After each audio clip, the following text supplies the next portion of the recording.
नमस्कार, ज्योती अन्नपूर्ण किचनमध्ये तुमचं स्वागत आहे. दिवाळीच्या सर्वांना खूप खूप शुभेच्छा. आज संकष्टी चतुर्थी म्हणून मी आजच्या दिवशीच दिवाळी फराळ बनवण्यासाठी श्री गणेशा करून घेतला. तर सगळ्यात आधी फराळ बनवताना गोडाने सुरुवात करावी म्हणून मी आज गोड शंकरपाळे बनवून घेतलेले आहेत. तर अगदी खुसखुशीत अशी ही शंकरपाळी तयार झालेली आहेत. अशी ही शंकरपाळी महिनाभर ठेवले तरी खुसखुशीत राहावी म्हणून साहित्याचं अचूक प्रमाण घेतलेलं आहे. किलो आणि वाटीच्या प्रमाणात मी तुम्हाला पुढे दाखवलेलं आहे. त्याच्यासाठी व्हिडिओ शेवटपर्यंत जरूर बघा. चला तर मग रेसिपीला सुरुवात करूया. सगळ्यात आधी किलोच्या प्रमाणात साहित्य बघूया. तर 1 किलो मैदा मी इथे घेतलेला आहे आणि ही 1 वाटी घेतलेली आहे. या वाटीने मी मोजून घेतलं तर 5 वाटी माझा मैदा आलेला आहे. आणि पिठी साखर ही 1.5 वाटी, ह्याच वाटीने 1.5 वाटी घेतलेली आहे. आणि वजनाने म्हणाल तर 1 किलो मैद्यासाठी 350 ग्रॅम अशी मी इथे 1 किलो मैदा, 350 ग्रॅम साखर, पिठी साखर आणि 200 ग्रॅम रवा मी त्याच्यात वापरणार आहे. रवा देखील वाटीने मोजला तर 1 वाटी रवा घेतलेला आहे. आणि शंकरपाळ्यांचं पीठ भिजण्यासाठी मोहन म्हणून हे तूप वापरायचं आहे आपल्याला 200 ग्रॅम. ते देखील मी 200 ग्रॅमच्या बरणीने मोजून घेतलेलं आहे. वाटीने म्हणाल तर 1 वाटी तूप आपल्याला घ्यायचं आहे. असं हे सगळं अचूक प्रमाण आहे. आता आपण पीठ भिजवून घेऊ. आधी मोहन देणार आहोत पिठाला. त्याच्यासाठी साधारण तूप हे गरम करून वापरतात, पण ही माझी वेगळी पद्धत आहे. तुम्ही नक्की ट्राय करून बघा.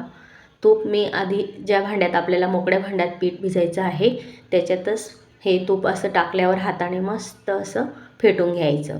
असं एकसारखं तूप फेटल्यामुळे शंकरपाळी अगदी खुसखुशीत होतात. आता लगेचच तूप फेटून झाल्यावर त्याच्यात पूर्ण मैदा आधी ओतून घ्यायचा. मैदा टाकला की लगेचच रवा, पिठी साखर असं सगळं एकत्र करून कालवून घ्यायचं. इथे मी छोटी घमेली घेतलेली आहे. त्याच्यातच पीठ भिजणार आहे, कारण पीठ हे अगदी व्यवस्थित मळलं जातं.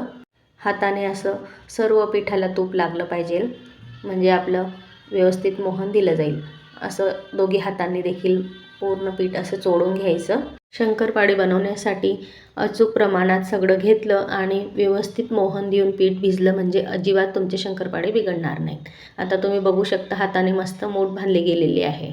आता मी 1 वाटी इथे पाणी घेतलेलं आहे. कोणी दुधाचा वापर करता, पण मग आपण रवा वापरलेला आहे त्याच्यासाठी मी इथे पाण्यानेच पीठ हे भिजवून घेणार आहे. पाणी देखील त्याच वाटीने 1 वाटी पाणी मी वापरलेलं आहे. फक्त थोडंसं पाणी आता हातानेच असा हबका द्यायचा आणि दोघी हातांनी मस्त पीठ हे मळून घ्यायचं. आता हे शंकरपाळ्यांचं पीठ जास्त पातळही नाही आणि जास्त घट्टही नाही आणि तेवढ्याच पाण्याच्या प्रमाणात आपल्याला भिजवून घ्यायचं आहे. म्हणून मी आधी असे छोटे छोटे 2 गोळे तयार करून घेतले आणि नंतर दोघी हातांनी मस्त एकजीव पीठ भिजवून घ्यायचं. हे पीठ आता शंकरपाळी बनवण्यासाठी तयार आहे. लगेचच जर बनवायचे असतील तर लगेच आपण असे छोटे छोटे गोळे तयार करून घेऊ आणि शंकरपाळी बनवून घेऊ, किंवा तुम्ही 10-15 मिनटं देखील बाजूला ठेवू शकता. आता शंकरपाळी बनवण्यासाठी मी इथे मोठंच ताट वापरणार आहे, म्हणजे एका वेळेस आपले जास्त प्रमाणात शंकरपाळे हे तयार होतील. आता हे पीठ हाताने असं व्यवस्थित करून घ्यायचं. लगेचच आपण रोजच्या पोळ्या बनवतो त्याच लाटण्याने मी हे जाड जाड अशी पोळी लाटून घेणार आहे. थोडीशी लाटून झाली की लगेच अशी हातावर घ्यायची. दुसरी बाजू देखील व्यवस्थित हाताने दाब देऊन परत पुन्हा लाटण्याने लाटून घ्यायची. आता ही पोळी लाटताना आपल्याला अजिबात तेल किंवा तूप लावावं लागत नाही ताटाला, कारण मोहन देताना खूपच आपण तुपाचा वापर केलेला असतो आणि पीठ हे जरा कडकच असतं. सगळ्यात आधी पोळी लाटून झाल्यावर सुरीने अशा 4ही बाजू आधी कट करून घ्यायच्या आणि ते पीठ बाजूला काढून घ्यायचं, म्हणजे आपण दुसऱ्या पोळीत आपण त्याचा वापर करू शकतो. असं केल्यामुळे व्यवस्थित असा आपला चौकोन आकार तयार झालेला आहे पोळीला, म्हणजे आता शंकरपाळे देखील व्यवस्थित कट करता येतील. आता सुरीने अशा लांब लांब आणि आडव्या अशा दोघी बाजूने सुरीने कट करून शंकरपाळे तयार करून घ्यायचे. तुम्हाला लहान पाहिजे की मोठी पाहिजे तुमच्या आवडीनुसार तुम्ही बनवू शकता. खूपच छान असे एकसारखे शंकरपाळे माझे इथे बनवून तयार झालेले आहेत. आता लगेचच आपण यांना तळायला घेऊ. शंकरपाळे तळण्यासाठी रोजची वापरातली कढई आपल्याला वापरायची आहे, म्हणजे त्यांना शंकरपाळे खाली चिपकणार नाही.